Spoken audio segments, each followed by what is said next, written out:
Top Gun. It's about getting the chance. I'm gonna send you up against the best. Yes, sir. Woo, rock and roll. You don't own that plane. The taxpayers do. Going the distance. You need to be doing it better and cleaner than the other guy. And being the best. Make us proud. You are America's best. Tom Cruise, Kelly McGillis, Top Gun. Rated PG. Special sneak preview Saturday, May 10th. Check newspapers for showtimes and theaters.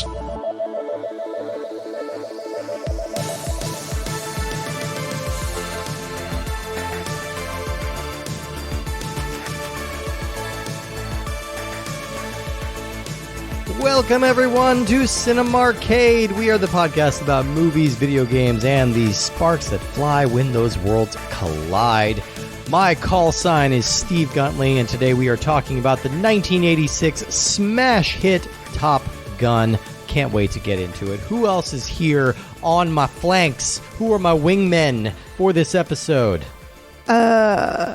Call sign Tiger's Eye. Ooh, that's a good call sign. I actually should think of a real call sign. I can't believe you just call signed your own name. Yeah, that's really lame. That's like my superhero name is Dave Johnson. Yes. Make up a call sign real quick. All right, my call sign is Dingus. Do you not understand the purpose of a call sign? Okay, my call sign is Fancy Little Boy, who just stole the porridge from Mumsy. I want that on my helmet. I'll think of a better one. Who else is here? Hi. Maybe Elden Thing. Elden Thing. I like that. Almost Ooh, I do Elden like that. Ring, I do like but- that. I'm like 3 months older than you. Calm down. Calm down. And who else is here? Hi, I'm Justin. Hi, Justin. Oh, Justin. Now, you got to get a call sign grilling here, Well, too. no, I'm the guy who always tries to get his goddamn coffee and then some goddamn cool kid flies by my tower and you're I getting- spill it on myself. You're getting buzzed, and then you're being grouchy. Yeah. Oh, let me tell you. What is he yelling when about he's my walking out? grouchiness. He's walking out. I want some butts. I want some I want some butts. Not asses, not anything. I want butts. Give me them butts. I'm adding to my butt collection.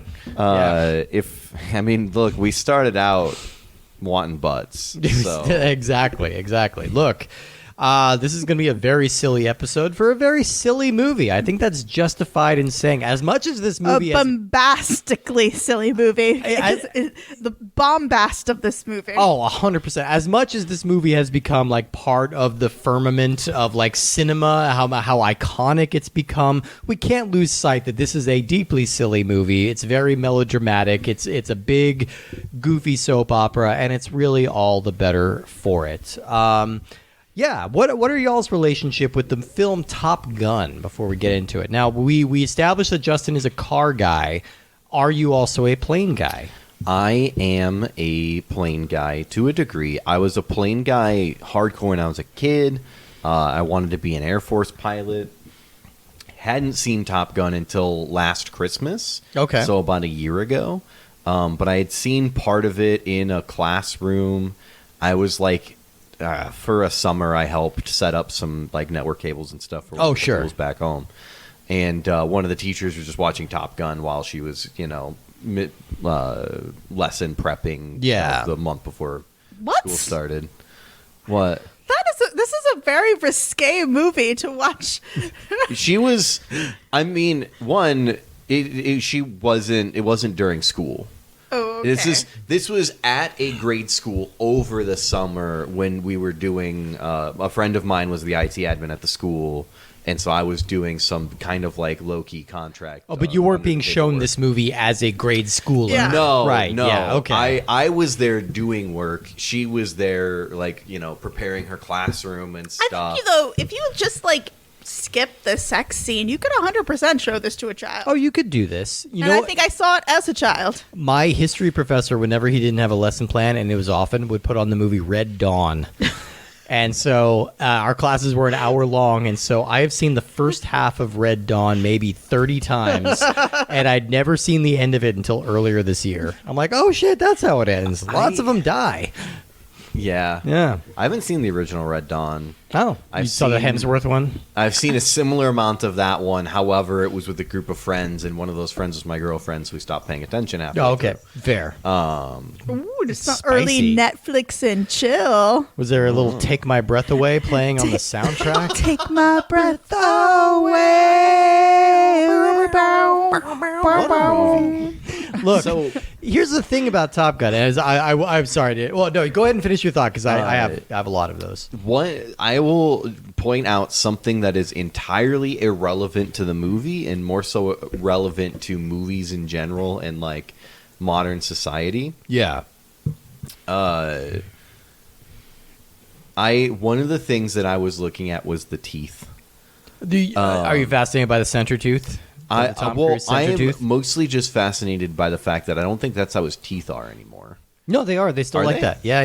Yeah. That's his signature look. Everybody assumed it was just like the most perfect smile of all time, but he has a perfect center tooth, and it kind of that's the secret sauce. That's what makes him endearing. It was very interesting it's like a lot of very natural teeth. Yeah. Which is something that we don't see as much in like modern cinema because so many, especially once you make, your first million or something, it's a lot easier to just go to the dentist and be like, make this actually perfect. Yeah. Whereas the rest of us don't. J-Ban is Googling the center tooth. didn't notice the Am center I tooth. shattering the mirror for you? You are shattering the mirror. Okay, For me. it's one of those things that once you notice it, you can never unnotice it, and you see it every time. But I think that's the thing that sets him apart. Whether we were noticing it or not, that's something that's like, oh, why am I so drawn to this guy? It's because he has a flaw that's like not super prevalent, but it's there, and it's really cool. Okay. So Tom Cruise has definitely had work done on his teeth since then. Okay. Oh, he had braces for a while. I remember that. That was in the news. Tom Cruise publicly had braces, and people were making late night jokes about it. It's too bad. I really miss people being able to have natural teeth because that's one living in the UK for 7 years. Mm-hmm. All of their TV stars have regular teeth, and it's just really stupid.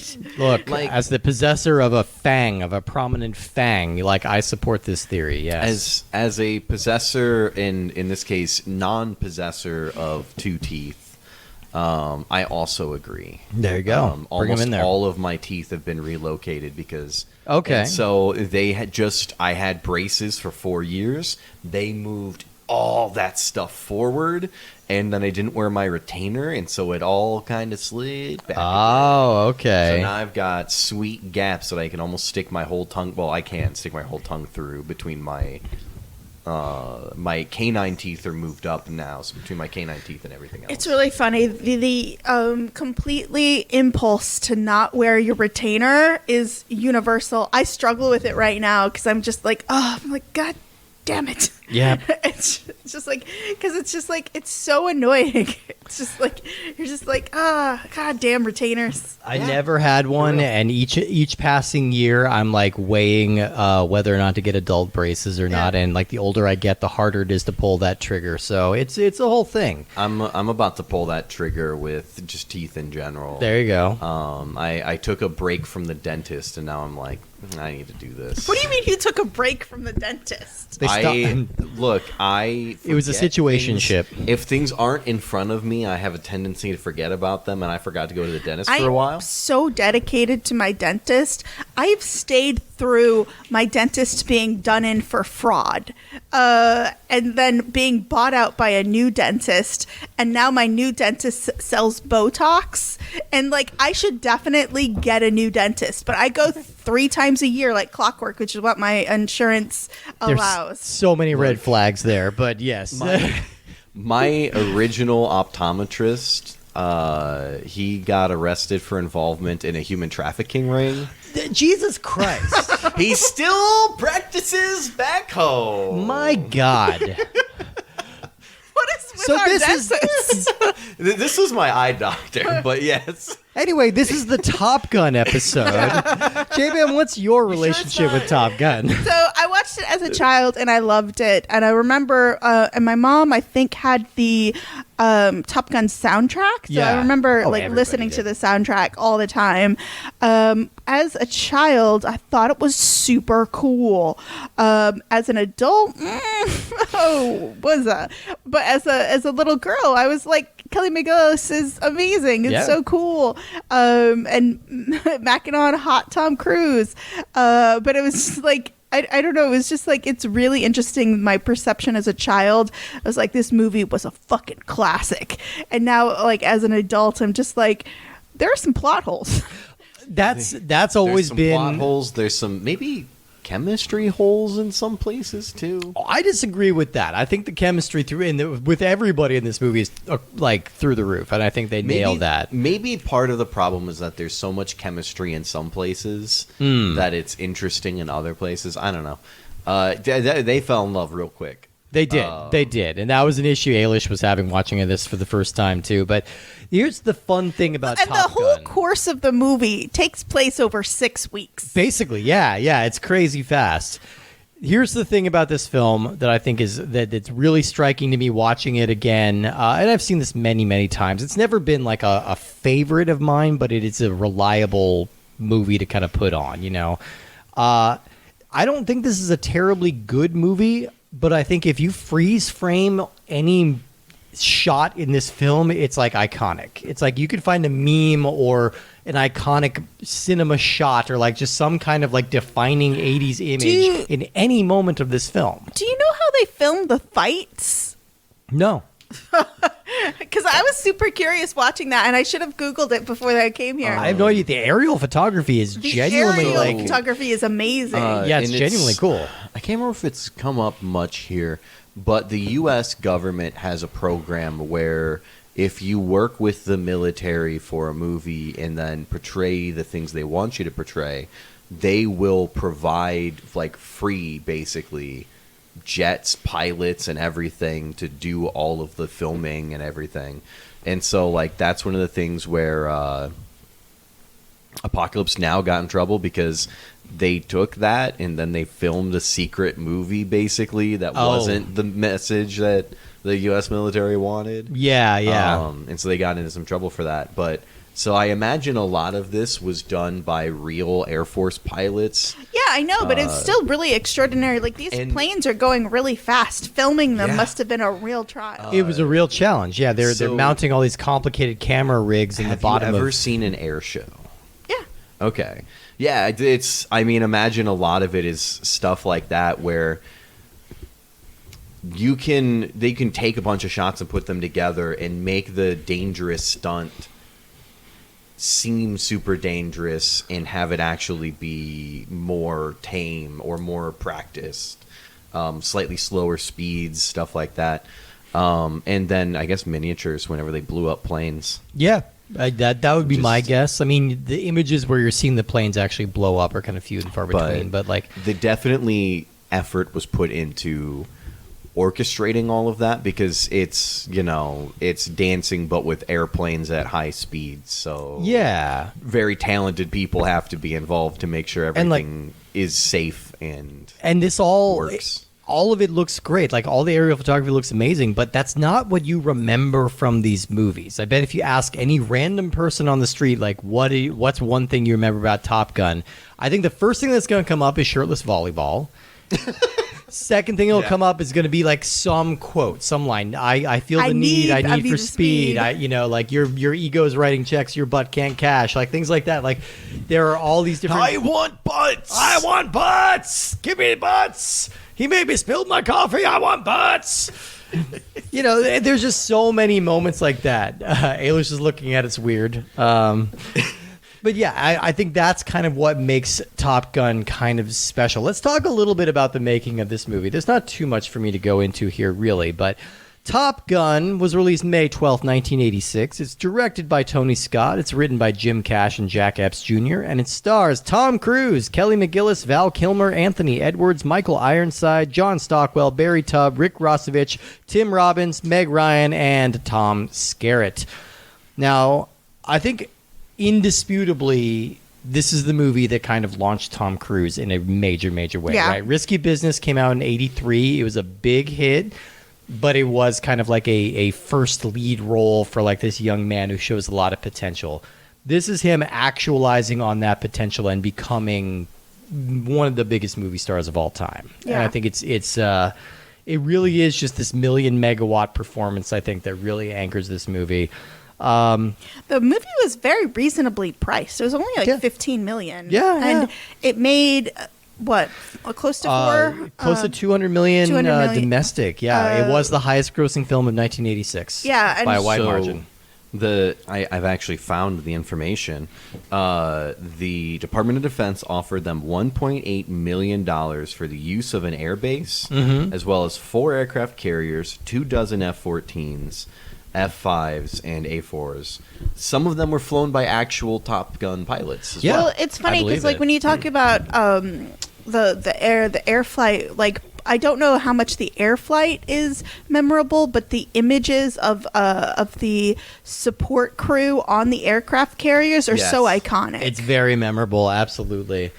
Now, this movie starts with its producers, 2 guys, very iconic, larger-than-life virtuoso production team of Don Simpson and Jerry Bruckheimer. Now, Simpson and Bruckheimer had cut their teeth with a couple of, I think of these guys as, like, some of the people who sort of defined what 80s movies look like. If you think of what a stereotypical 80s movie is, it's because of Simpson and Bruckheimer. Their first 2 movies were Flashdance and Beverly Hills Cop. So, like, already you're kind of cooking with gas. And then they're coming into this one as their third project, and that's just sort of off to the races from there. Don Simpson died fairly young, but Jerry Bruckheimer is still going. Obviously would go on to make all of the Michael Bay movies and everything.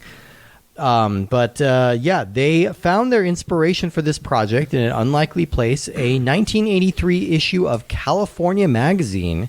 This featured an article by Ehud Yonai called Top Guns, which detailed the daring and exciting life of naval fighter pilots training out of the Special Academy in Miramar, which is sort of known, I think the nickname of that is called Fighter Town, USA. That's where all the best fighter pilots train.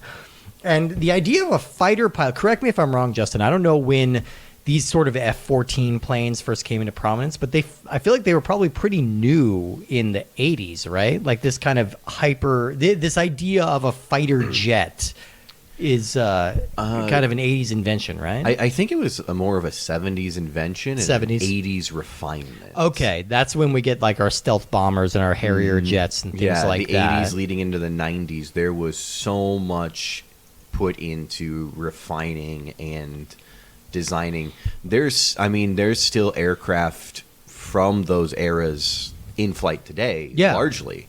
Especially one of the things that happens in the U.S. government is whenever they kind of start replacing stuff, they don't, throw away or tear apart or recycle the plane. They usually, if it still works, sell it. Yeah.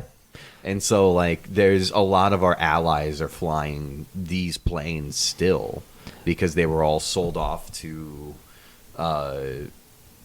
countries with a smaller research budget. Exactly, yeah. And so it's safe to... We have an astronomically ridiculous one. It's absolutely ridiculous. But it's safe to say that this movie is kind of the first time that a lot of people are seeing, F-14s in action for the, this is the first time we're actually seeing what these things can do. So that was kind of a big draw for this movie. And they really kind of went all out. They wanted this to be a big movie star movie, and they saw the opportunity to kind of create a big movie star out of this. So a couple of people that they talked to for the leads here. Patrick Swayze, makes sense. Ralph Macchio, different movie, but fun. Rob Lowe, makes sense, but boring. And Michael J. Fox, very different movie. But all of those would be fun. They finally settled on Tom Cruise. Now, Tom Cruise at this time was 24 years old. He was fresh off of Risky Business from 1983, which is a classic movie. Check it out if you haven't seen it. And he was in the middle of filming the 1985 film Legend with Ridley Scott. And the director that they hired for this film was Tony Scott, who is Ridley Scott's brother. Tony Scott made the movie in 1983. He made the movie called The Hunger with David Bowie and Catherine Deneuve. Still a gap for me. I have not seen this movie, but it seems like it's my shit. It's a vampire movie starring sexy David Bowie. I wanted to see that. I don't know why I haven't gotten to it yet, but it's supposed to be great. But in the meantime, Tony Scott kind of became best known for music videos and commercials. He's kind of the best commercial director in the market at this time when they give him this movie. So Tom Cruise is offered this part. He's reluctant about it, and Ridley Scott convinces him to do his brother's movie and talks him into it. But Tom Cruise had misgivings about doing the movie because he didn't like the hyper-militaristic content, and he has spoken about it in subsequent years about how it took him 36 years to make a sequel to this movie, and he was not happy with kind of the way that the propagandist sort of view of the military in this movie. It was very much a recruitment tool. It makes everything seem super cool. Yes. This is like for what the X-Files was for women in STEM. This is what it is for men in the military. Top Gun was like, it was a surge. This is where I have some research that I have found. So the same article that I was reading about that also highlights a couple of changes that were made. Okay. Originally, Goose was going to die in a midair collision. Mm-hmm. Spoiler, Goose dies. But they didn't want that to happen because they didn't want to have that. There were already pilots that were crashing because this is a crazy thing for a human to be doing. Oh, it's insane. To this day, like, there are maneuvers that the jets can physically pull off that many people pass out during. Oh, yeah. And so that means you can't pull it off. You presumably crash because of that. Yeah. And Charlie was originally going to be a part of the Air Force, but they had to make her a civilian because that wasn't allowed. Yeah, fraternization. Yeah, that was a thing. Yeah, absolutely. And there were still very few women in the military at the time, like in any branch of the military. So I mean, this really not much more to say about it, except the aerial photography was just really impressive, and that this film would go on to just be. Well, it would come out in May, and it would just stay in the box office for the rest of the year. It just kind of like kept plugging away. And half of the success of it was the movie, and the other half of its success was the soundtrack album, which was so good. Arguably bigger, arguably as iconic as the movie itself. I mean, this is Highway to the Danger Zone. This is It was really funny. I was watching it, and my flatmate was like, how many times are they going to play that song? And they do. It's one of the things that I think makes it effective that they don't do in a lot of movies, is that they really return to the themes of Danger Zone, of Taking Your Breath Away, of the theme over and over and over again, almost ad nauseum, but it's just such bangers you don't get sick of it. Absolutely, yeah. I mean, I was watching this with Ailish, who had never seen the movie, but she knew so much about it just through the iconography of it, and she knew that there was going to be a love scene set to Take My Breath Away. So the first moment we hear it, she's like, it's not earned yet. It's not earned yet. And I'm like, I agree. But it was just a motif, right? It was just kind of setting up this love motif, so we get this nice long section in the middle of them just making eyes at each other and like building tension and doing all that. So by the time they do have their big romantic moment, it feels much more earned. Okay, let's go back to the romance. Yes. 24-year-old Tom Cruise, a cutie. Sure. Definitely a cutie. He is so obnoxious. Yeah. But he just gets away with it because he's charming, and because of the movieing.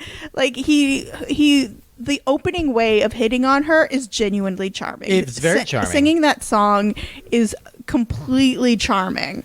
And you're just like, this is genuinely a really great way to hit on someone. And then when he pushes it too far, though, which is good, follows her into the bathroom, and she shuts him down, though, which you have to love. Don't ever follow a woman into a bathroom. It's not a good like look. They were mid-conversation or something. She had said, I'm gonna hang out with my friends now. Yeah, she was on a date. And then yeah. left, and then he saw her going into the bathroom later and followed her in. Yeah. But it was it was kind of it's meant to be sort of a humanizing moment for him too, because like he says a stupid thing a couple times in a row, and a smart woman shuts him down, you know. So I think that's a good move on his part. It gives him a little bit of vulnerability, because up to this point, really what we're seeing in this movie is the crystallization of the Tom Cruise movie star persona, right? He's when he's younger, he's cocky, he's confident, and he pushes himself to extremes. This is interesting. What are y'all's favorite Tom Cruise movies? Acting performance is Magnolia. I love Magnolia. And I do think Tom Cruise is a good actor. There's a debate with a lot of people. I think he's a genuinely good actor. But I am just absolutely enamored with the Mission Impossible series. Yeah. Every one of them is fucking great. But 4 and 6 are really next level, amazing. And which one was with Henry Cavill?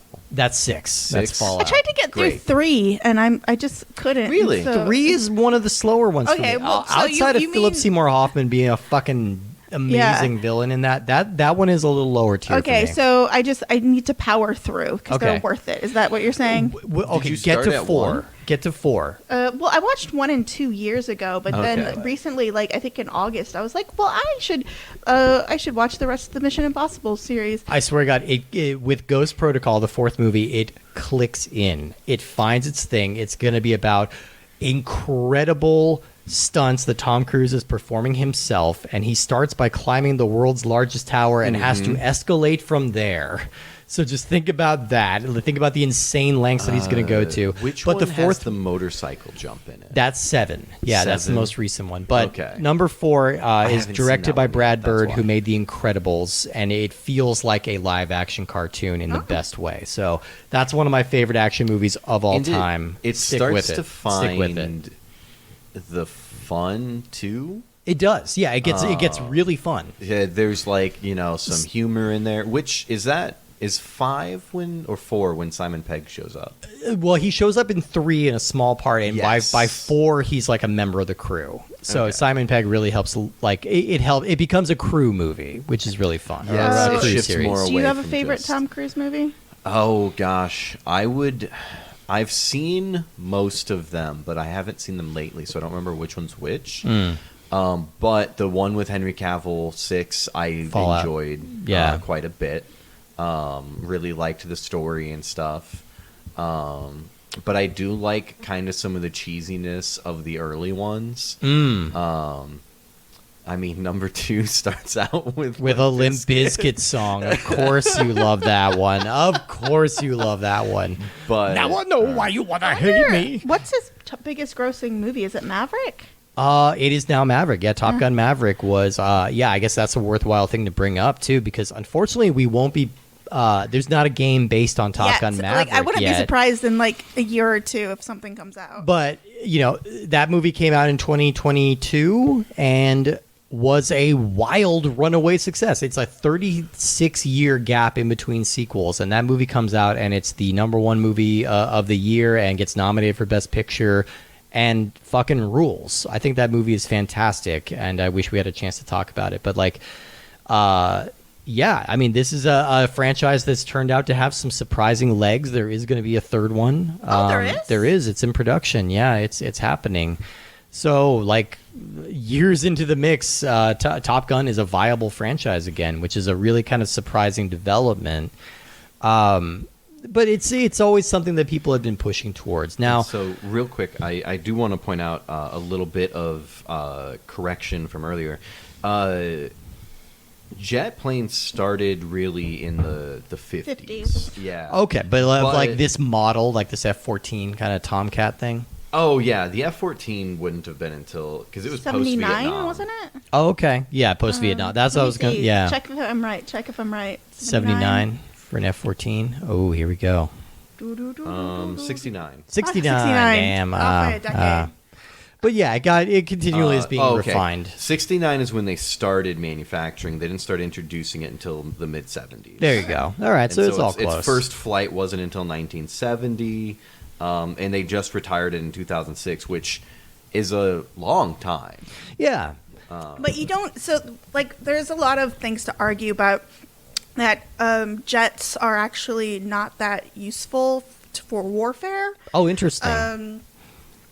I just never questioned it. It seemed like, oh yeah, a super fast, highly maneuverable airborne machine able to shoot missiles. Obviously, that's a effective weapon. Very expensive. Yes. And getting shot, and their pilots take a lot of man hours to become a pilot, so they're not very effective.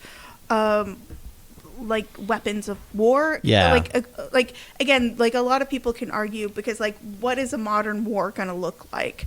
Like a post like a US versus Russia war. What would that look like, cuz we both have nukes? It's very questionable and up in the air, you know what I mean? Yeah. And even to this day, right? You don't hear that much anymore about planes. You hear a lot about drone strikes. Yeah. You hear a lot about like tanks and ground weapons, but you don't hear long range missiles. You don't hear much about planes these days, Well, and when other you go, than just like air patrol. Well, when we go that fast, like missiles are very inaccurate, and that's one of the things that like causes a lot of civilian casualties is the inaccuracy of missiles. It can be very tricky and morally fraught to use fighter jets to fire missiles. Yeah. They're constantly hitting the wrong targets. That was one of the things that I there's a series of games that I mentioned earlier. But I'm no expert. Called Ace Combat, but it's the whole thing is fighting fighter jets in different wars. All of them are all like made up, usually in the case of like made up countries and stuff. Yeah. And one of the things that I would think about is, obviously it's a video game and you can carry way more missiles than an airplane can, but it's like, you fire a missile in the air, presumably it's going to run out of fuel. Hopefully it has a timer in it that it's going to blow up eventually, so if it doesn't hit a target, it blows up in the air at least. But then, firing off the machine gun and stuff, those bullets are big. Those are bigger than normal bullets. Yeah. Those are going to go somewhere. Yeah. There has to be. Yeah, I mean, no, I agree. It's probably not the world's most cost-effective way to get anything done. And that's why we always hear about jets being super expensive, and they don't really complain that much about, or you don't really talk that much about how much other things cost. I mean, we're talking a lot about the jets of this movie, which I think is so much of the iconography of it is based on the jets. But when I think about the spirit of Top Gun, I almost just like forget that the jets exist, because I'm thinking about these melodramatic the relationships, the bromance between Maverick Goose and and Maverick, the tension with Iceman, with Val Kilmer looking all steely and motorcycle sexy. drives, or like motorcycle drives, like everybody being all like The sweaty old and school bomber sexy and jacket. intense. Yeah. I think about like Cutie Pie Meg Ryan in the bar, like saying, my God, take me they to bed or have lose me forever. Like they have so much chemistry. It's ridiculous. Maverick and Kelly McGinnis are like jealous of how much chemistry those two of Goose Yes. and I mean, Meg Ryan have. they are so adorable. I mean, I think Anthony Edwards. We've talked about Anthony Edwards previously as the lead of Gotcha, a very early episode for us. And he's one of those guys who looks completely different in every movie, because here's his run: 1984, Revenge of the Nerds; 1985, Gotcha; 1986, Top Gun. That is not a logical progression Wait, did of you say movies. 85 and then 86? Yeah. So this was a year off of Gotcha. Yes, is what. Yeah. This is after that. Yeah. So yeah, that movie Wild. came right in between that and Revenge of the Nerds, where he is playing a big nerd. Did they just, in between filming, wait long enough for him to grow the mustache and then start? Like It's really basically, funny. I think so. I know him from ER. From ER, and again, a totally different look. He's Yeah. like fully bald by that time and owning it, and just like he's a guy who just looks different in every project. I think he's great. He's so good in this movie. and there's just so much like testosterone and swagger on the screen. And okay, let's talk about how this movie has kind of been reappropriated or reinterpreted as being homoerotic. It's not reinterpreted. It is homoerotic. Now, to be clear, I don't think this was ever the intention of the movie. Oh, it 100%. The people in the 80s had homosexuality. They knew what they were doing. Oh, no, but okay, but I will push back on that because movies were not being marketed towards gay men whatsoever. However, I think this movie was trying to cater a little bit to the ladies. Like, this is a very hyper-masculine movie, but they were putting in a little bit of eye candy, and they were putting in the romantic subplot, which really has nothing to do with much of anything. The romantic subplot is the only plot in this fucking movie. The other plot is like, we went to a training station. I fucked up. I got better. It's absolutely machismo to the max. It is, and all the times I watched this movie when I was a kid, I never understood what the fuck was going on in this movie. Like, it didn't even, because it's very heavy on jargon, you know, so like you need to kind of pay close attention. And when I'm a kid, I'm like not really paying attention. I just like, these are fighter pilots. Obviously, this is a war. Like, I don't think it even really set in my head that this was a school. You know, because it doesn't have like a school movie dynamic. They don't shoot guns until the final few minutes. And an intentional choice in both this one and the sequel is that they do not identify the enemy by country. Yeah. This is not them fighting the Russians or the North Koreans or anything like that. This is just a generic blank helmeted enemy that they never identify by name. But they are talking about, you know, oh, this is the newest MiG available. And it's like, well, those are designed and manufactured by the Soviet. Right. Well, it was so interesting that it was like we open up and they're doing an engagement with the MiGs, and this other guy completely like loses it, as though like these are like prime.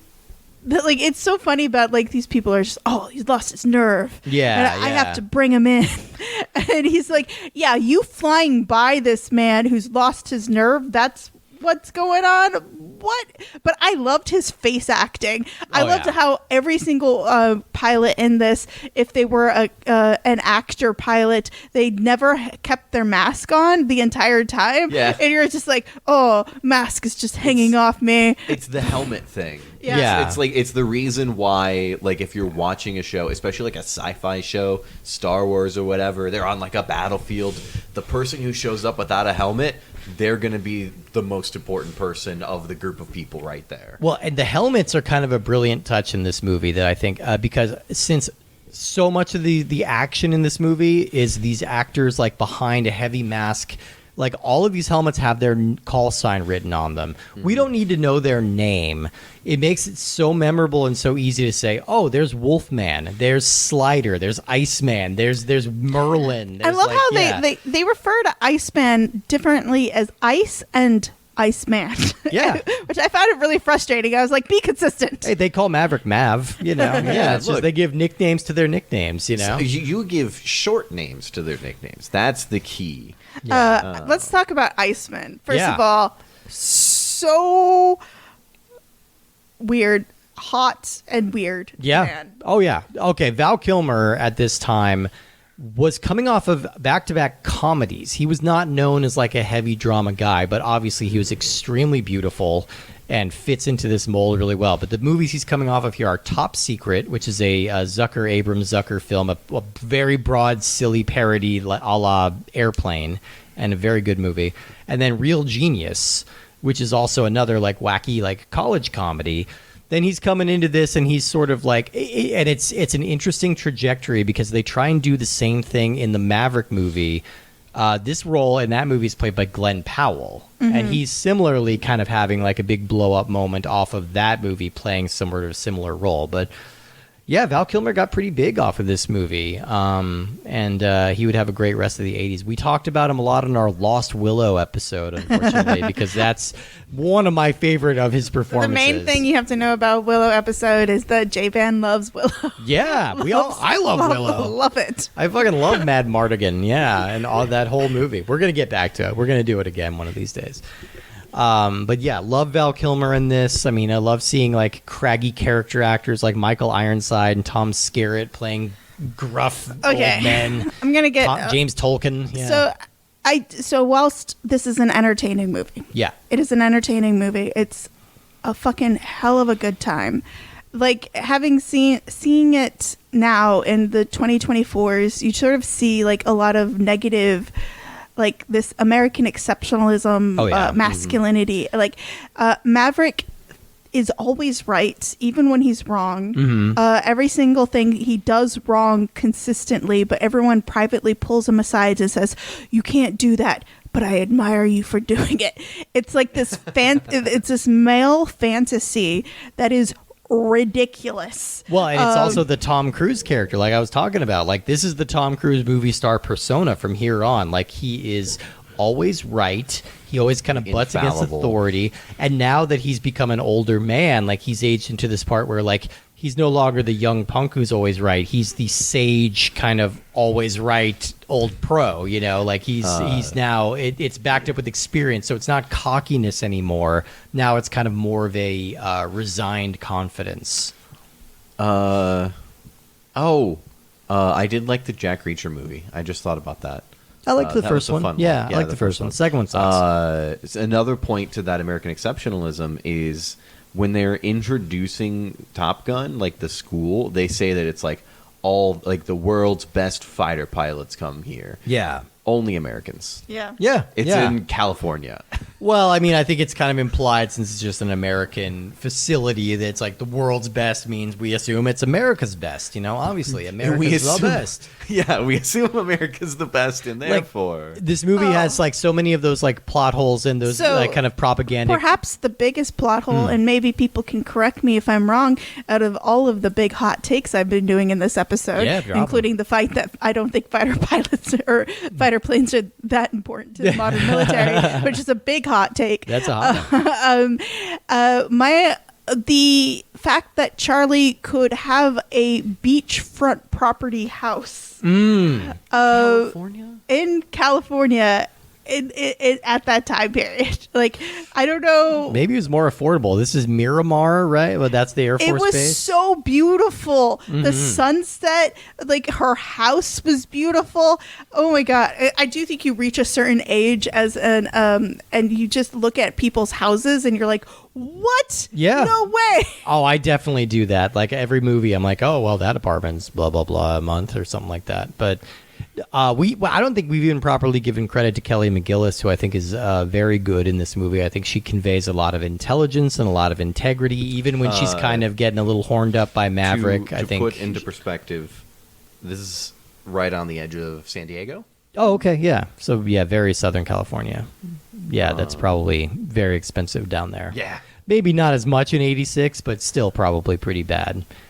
But yeah, I mean, I don't know. I think this movie gets away with so many of its worst transgressions because it's like openly dumb as a post. No, I think it gets away with it because like Tom Cruise is so charming. It's a real like holy shit and performance. Everyone really has such great chemistry. We talked a little bit about the volleyball scene, but oh my God, they were all, it's like, what, have they been friends all their lives? They just had such great chemistry. Yeah. And why was he wearing jeans when he was shirtless? They were all wearing jeans. Wearing jeans. The only one who had a shirt on was Goose. And Goose was wearing shorts. He had it right. Yeah. He was wearing just like a shirt and shorts to play volleyball. The rest This shows were that Goose is the most nothing. attractive man in this movie.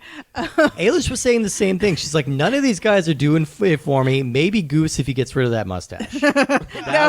I like a mustache. Okay, all right, fair, yeah.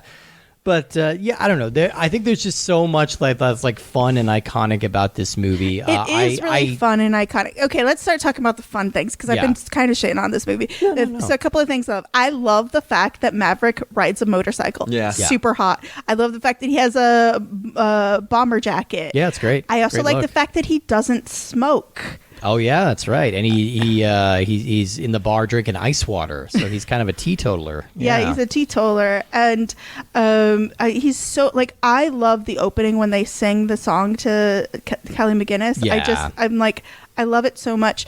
But this is really funny because a lot of my references for this movie, because I did watch it as a child, but I did watch another movie and its sequel even more than this, and that's Hot Shots and Hot Shots Part 2. I was going to say, I think I've definitely seen Hot Shots more than I've seen Top Gun, and that's one of weirdly the most important parts of this movie's legacy, because we didn't get a sequel for a very long time, but we got this very, very funny parody movie. Just kind of like really knocking up this entire film and kind of like action movies of the 80s in general. So definitely check out Hot Shots. I think the conventional wisdom has come around to being like Hot Shots Part 2 is the better of the two. It is. I don't know if I agree. I agree. don't know I if think agree. Hot Shots Part 2 is better. But there's funny stuff in both of them. But yeah, that's kind of one of the more important pieces of this movie's legacy in a weird way. Another thing that they pull in this movie is hey, look, I know that your dad kind of has a negative reputation, but it's because he was actually a really good fighter pilot, but we had a little scrap, little on the wrong side of a country's border. Yeah. And, we don't talk about that. A war crime. A war crime. Yeah, one of those.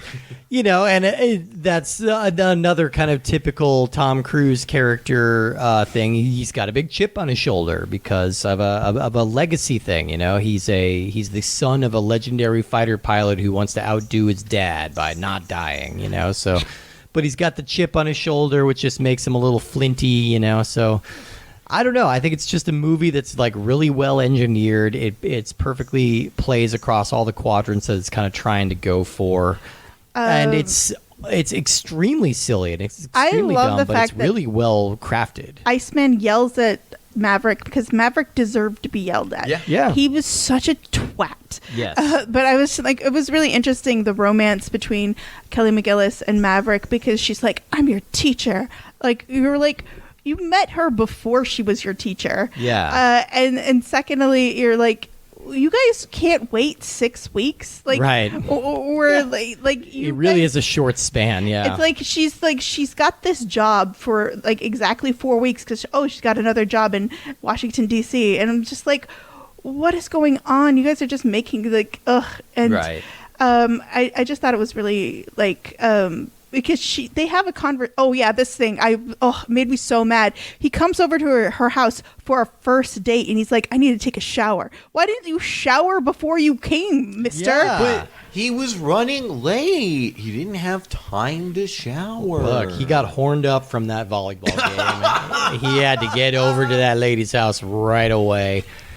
Well, let's switch over to talking about the games a little bit, because I do have a whole diatribe about the second movie that I'm not going to go into, but I think that second, if you haven't seen Top Gun Maverick, I think it's a really exceptional piece of entertainment, and it works much more as a traditional movie than I think this one does. This one gets by on like attitude and style and swagger, charm, and a deadly score, amazing soundtrack. And then the second one is like contemplative and well acted, and then just extremely well engineered as a piece of entertainment. So check out that movie as well. I think I like it more than the original, actually.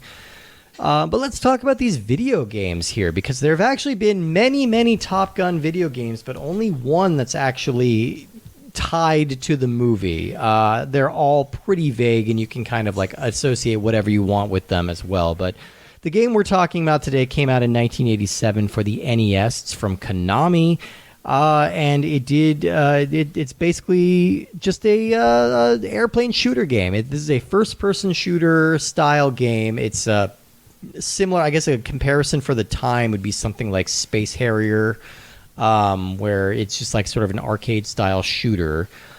I don't know, it's hard to kind of describe what really sets this game apart. It's interesting to look at on the NES because there weren't a lot of first person games like this on that system.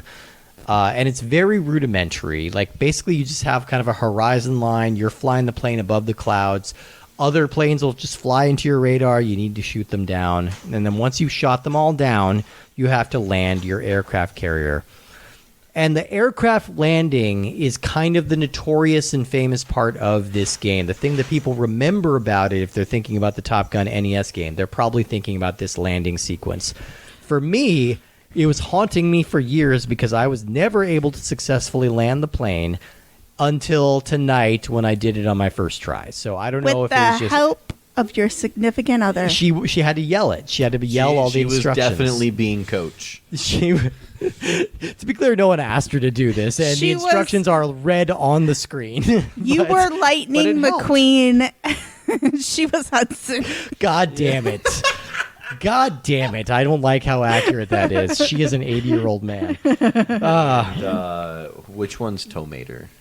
You. Me? Sorry. Yeah. I hate to break it to you. Yeah. Oh, I can't wait for the sequel. Yeah, you're going to do very well. But yeah, this is kind of a famously difficult, sort of esoteric landing sequence. It's hard to describe. So it's like... It's nonsense. Mm-hmm. It's so stupid and so hard. That is similar to how you do land a plane, though. Through nonsense? On an aircraft carrier, at least. Yeah, okay. Because I have to be very specific. The way that it works is when you touch your wheels down, it gets caught by a rope. Oh, okay. And that slows you down more than you can slow down normally. Oh, right. Yeah, they've got the little hook on there. Yeah. Yep. So they've got the catapult system. And so if you're going too fast, you're not going to make it. You're going to be in the water. If you're too low, well, you just hit the side of the aircraft carrier. Yeah. And if you're too far left, too far right, it's not that wide. But basically, what this game is having you do is like you'll fly around, you'll shoot enemies down until I wasn't sure if we had to clear a certain number of enemies or if it was just like a timed thing. Because then it's going to initiate a landing sequence. Shooting the other airplanes isn't so hard. It's definitely doable. It's the fun. missile lock is pretty fun. Yeah, it's very basic. You've got one button for machine guns, one for your missiles. You fly up and down and around. It's very easy and intuitive. You always kind of snap back to like a center horizon line, so it's pretty easy to orient yourself. But yeah, that's when it gets difficult is when you're landing because you're getting instructions shouted at you on the screen. It'll say like right, left, up, down, slow down, and you need to match the altimeter. Thank you. The altitude and the speed, and just kind of get it to the right level, and then you'll see a little side animation of your plane landing or crashing in the water. And until today, I'd only seen crashing in the water, and turns out you can land it. But, it's a very basic and very simple game, but I kind of had fun with it, for as limited as it is. It's, like, pretty silly. There's only, like, 4 levels of this, but it does get insanely hard, like, immediately after you beat the first level. So the first level is literally supposed to be, like, training to teach you how to play. Yeah. And then the second level is immediately like, all right, you know how all the planes are just kind of flying in front of you and letting you shoot them? Yeah, not anymore. They're just coming at you. They're just coming up behind you. They're much more aggressive with the missiles, which in this game you can shoot out of the air or dodge. And occasionally an enemy will get behind you and your radar will turn into like a lock screen. It'll show you where they are and that you're in their sight. So... but it's all very basic, but I think that we get a good rendition of the 8-bit soundtrack. They get a little bit of the theme for the opening credits, but then we don't really get any of that during the game. The game is just like the hum of the engine and then machine gun fire, which I do feel is a missed opportunity because I think that soundtrack sounds really good in 8-bit. I don't know. I enjoyed the sound of that. But to kind of pad out our experience, we have kind of a Goonies 2 situation here where NES gave us a sequel to a movie that we weren't getting a sequel to. So we got Top Gun, the second mission, which came out a year later. A substantially different game, I think. Yeah, it's very different. Very different. So you no longer like snap back to your horizon line. You can now do like full barrel rolls. You can front flips. Yeah, and you really need to be more wary about your joystick and kind of where you are. Enemies are more aggressive. There's a lot D-pad. more of them. There's no joystick for this. Oh, I'm talking about like your virtual joystick as if you were in the virtual plane. But yeah, I'm yeah, really but bad I get at what you that, mean. like, because that's where I crashed. Is like when they kept saying up, I was pushing up instead of down. I was like, God damn it! You have to rewire. Yeah, Planes don't have joysticks. they don't anymore. They have Steering They have wheels. like They have not steering quite a wheels. steering wheel, but they had joysticks. It's When did they have joysticks? Didn't they have them in this movie? I mean, Am I they had the crazy? thing. Okay, I mean I know it's not like a steering wheel.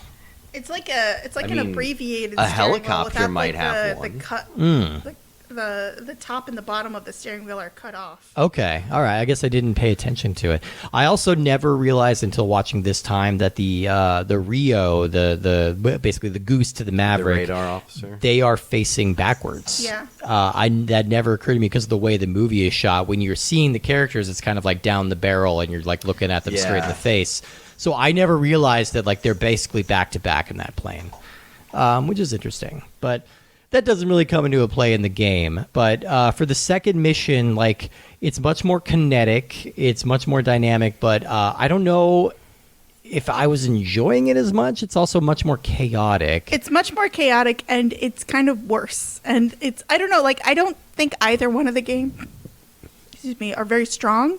I think this one lets you do a couple of crazy things, but like you immediately get shot by missiles. Yeah. So it's just like it's neither one of these games are fun. I think the It first. does look like these older planes did have more of a joystick style. Oh, okay.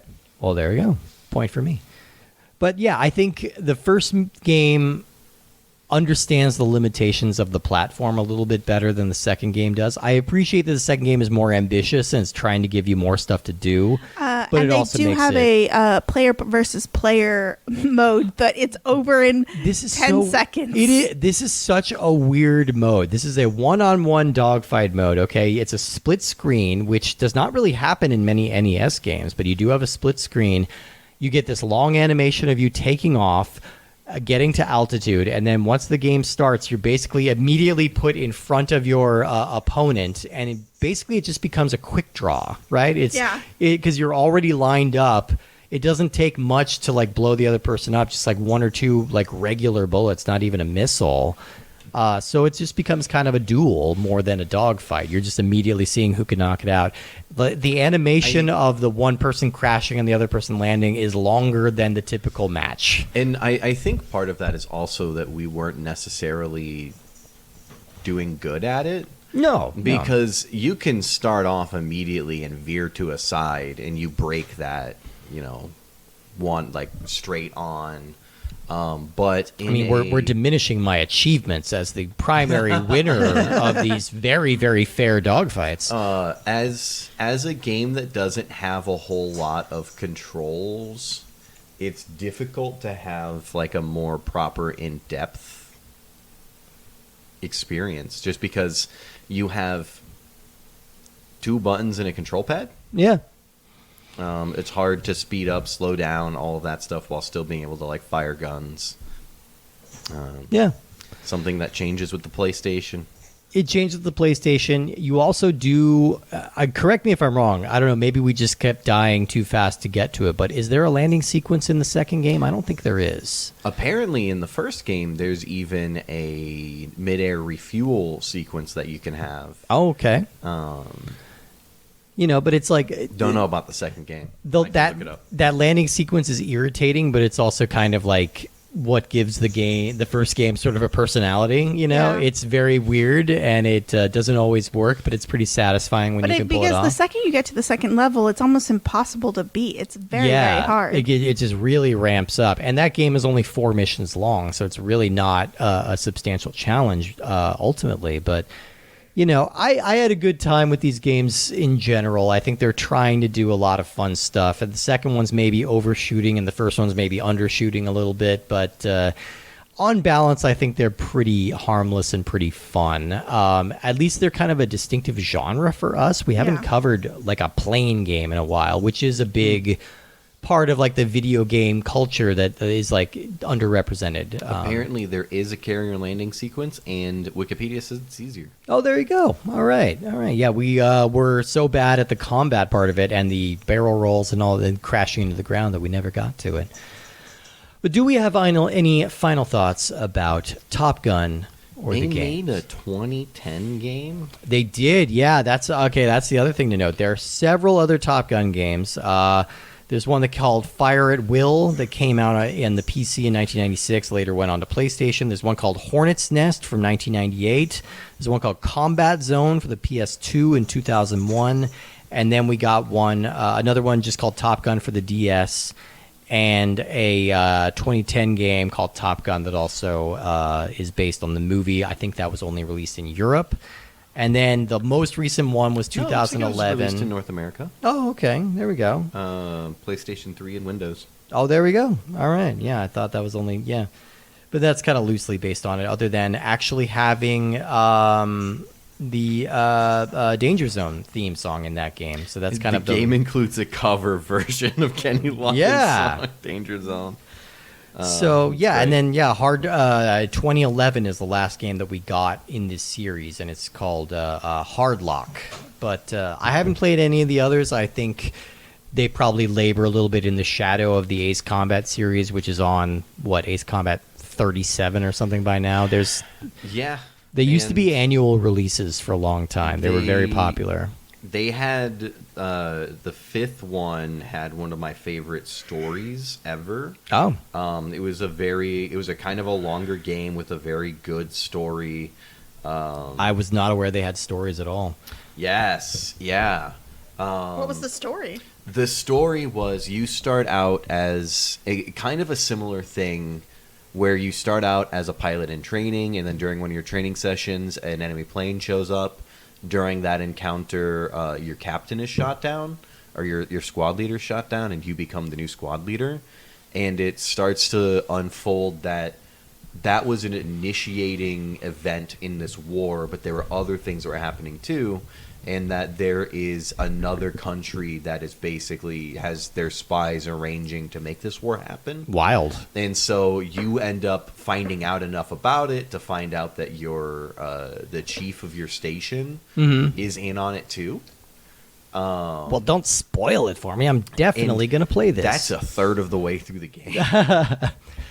It goes from there, and 4 had a pretty good story too, Shattered Skies. Okay. And then Ace Combat 0 had another good story. I didn't play the ones that come out So a since series then, of great games with great stories. There we go. Honestly, we can we should cut it off there, but let's. I highly recommend them.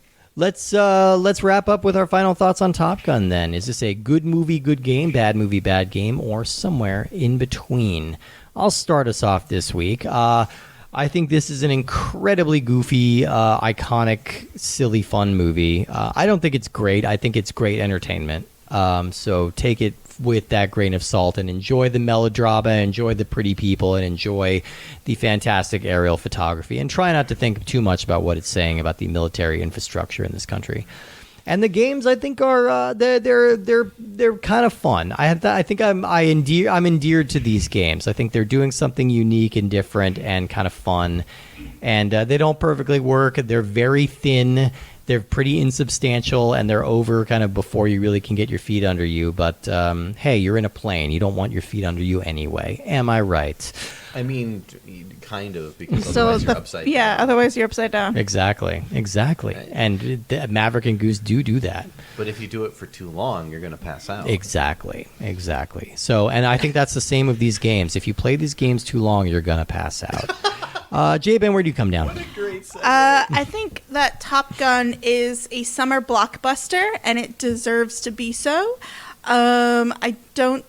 I think I love the homoeroticism in it. It's definitely a very like queer coded movie that I think is really fun. I also think that like it's not if you think about it longer than 2 seconds, like the entire thing is like, eh. Oh yeah. I think the soundtrack is unbelievable. One of the greatest soundtracks, motion picture soundtracks of all time. Really like genre or like decade defining soundtrack. Definitely decade defining. And like we didn't mention the TV show Archer, but I love how they're obsessed with such Archer's a running obsessed joke. with Danger Zone. And then Kenny Loggins comes on the show Yeah, he like in does. 5 or 6 seasons or something. Yeah, it's really funny. I love shows that do that. Yeah. And then I think the video games are, I think they're bad. Okay. All right. And my take on this is that if a game is so hard that no one can play it, I think it's a bad game.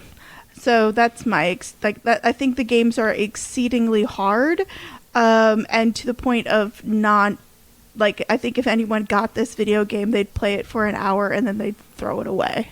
Kind of like my experience with The Lion King when I was a kid. Oh, there you go. Yeah. I think I largely agree. I mean, I definitely think it's a very fun movie. Yeah. The planes, again, are a little secondary, so if you're not super into planes, similar to Steve, military-industrial complex, you start, it's like, oh yeah, this is very, like J-Ban said earlier, this is kind of a recruitment movie here. Yeah.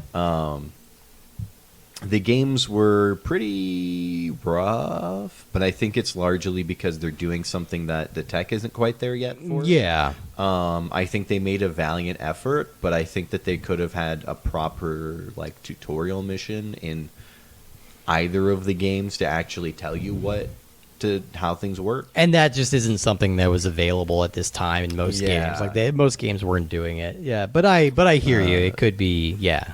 Maybe the the instruction booklet would have had some of that information in there, but otherwise, yeah. I mean, for the time, they were okay. Modern times, pretty rough. Yeah. Just like 5 to 8 years later, things start to get a little more appropriate for it, especially like on PC when you start getting more peripherals and stuff, and you can play these games a little easier. Yeah. Yeah. Otherwise, the movie's a good experience. If you haven't seen it, give it a try. Well, if that's anything, for the volleyball scenes. I think that's the real draw. That's a real draw in the end. All right, well, that's 3 recommendations for Top Gun the movie, and not as many for the games. Thank you, everybody, for listening and for tuning in. And be sure to come back next week because we are going to be covering a series of unfortunate events. Oh! That's right. Lemony Snicket's A Series of Unfortunate Events, the movie, the 2005, I believe, the Jim Carrey film. Yeah, we are going to be covering that. A franchise I really don't know much about. I think I have seen this movie, but it's been a long time. You're going to be mad that you're not going to make us do the Netflix show because the Netflix show is so good. Apparently so that's good. better. Yeah, apparently that's better. Did they finish the series? Or Yeah, I think they did. Okay. I'm not sure. I need to go back because I stopped at a certain point. Loved the books. The books were still coming out, and so I ended up missing the final one and not reading it. But yeah, that was a big part of my childhood. Well, I'm excited to dig into it. Tune in next week. Lemony Snicket's A Series of Unfortunate Events. We will see you then. And you guys, seriously though, you can be my wingman anytime. You're dangerous. Damn right. You're gonna get us all killed, man.